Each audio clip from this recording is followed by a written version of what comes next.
बहुत समय पहले एक विशाल और घना जंगल था जिसमें तरह तरह के जानवर रहते थे। यह जंगल जंगलों के राजा शेर के अधीन था। शेर के पास अपार ताकत और शौर्य था, लेकिन उसका दिल बहुत कठोर और अहंकारी था। उसके मुकाबले हाथी बहुत शांत, दयालु और समझदार था। वह जंगल का सबसे बड़ा और सबसे ताकतवर जानवर था, लेकिन उसकी शक्ति का इस्तेमाल वह कभी भी बिना कारण नहीं करता था। शेर और हाथी की पहली मुलाकात एक गर्मी के मौसम में हुई। उस समय जंगल में पानी की कमी हो गई थी और जानवरों को नदी के पास जाना पड़ा था। हाथी अपनी सूंड से पानी भरकर जंगल के बाकी जानवरों को दे रहा था। शेर, जो अपनी ताकत का घमंड करता था, इस दृश्य को देख रहा था।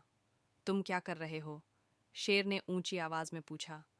मैं इन जानवरों को पानी दे रहा हूँ ताकि वे जिंदा रह सकें। हाथी ने शांत स्वर में उत्तर दिया। तुम्हारी सूंड बहुत लंबी है, पर मैं अपनी ताकत से किसी भी जानवर को पछाड़ सकता हूँ, शेर ने गर्व से कहा। हाथी मुस्कुराया और कहा, तुम सही हो, तुम बहुत ताकतवर हो, लेकिन ताकत का सही इस्तेमाल ही असली शक्ति है। इस संवाद के बाद शेर और हाथी में कोई घमंड या प्रतिस्पर्धा नहीं थी, बस एक दूसरे का आदर था। कुछ समय बाद जंगल में एक बड़ी बाढ़ आई। नदी के तट टूटने से पूरा जंगल जलमग्न हो गया। जानवरों को अपनी जान बचाने के लिए एक ऊंचे पहाड़ी क्षेत्र की ओर भागना पड़ा। शेर के पास भागने का समय नहीं था, क्योंकि वह एक पेड़ के नीचे फंस गया था। हाथी ने उसे देखा और बिना एक पल गंवाए अपनी सूंड से शेर को खींच लिया और उसे सुरक्षित स्थान पर पहुंचाया।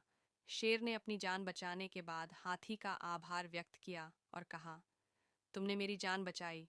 तुम्हारी मदद के बिना मैं नहीं बच पाता। हाथी ने जवाब दिया, तुमने कभी भी किसी का साथ नहीं छोड़ा और मैं भी तुम्हारा दोस्त हूँ। एक दिन जंगल में एक शिकारी आया, जिसने शेर को पकड़ने के लिए जाल बिछाया। शेर जाल में फंस गया और बहुत परेशान हुआ। शिकारी उसकी शिकार करने की योजना बना रहा था। तभी हाथी ने शेर की आवाज़ सुनी और तुरंत अपनी सूंड से जाल को तोड़ दिया। तुम्हें डरने की जरूरत नहीं है, मैं तुम्हारे साथ हूँ, हाथी ने कहा। शेर को अब एहसास हुआ कि उसके साथ हमेशा उसका अच्छा दोस्त है, जो उसकी मदद करेगा। कुछ समय बाद जंगल में फिर से सूखा पड़ा और पानी की कमी हो गई। शेर की ताकत धीरे धीरे खत्म होने लगी।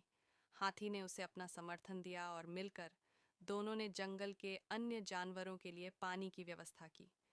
शेर ने महसूस किया कि अब उसकी ताकत केवल शारीरिक नहीं, बल्कि उसके मित्रता और दयालुता में भी है।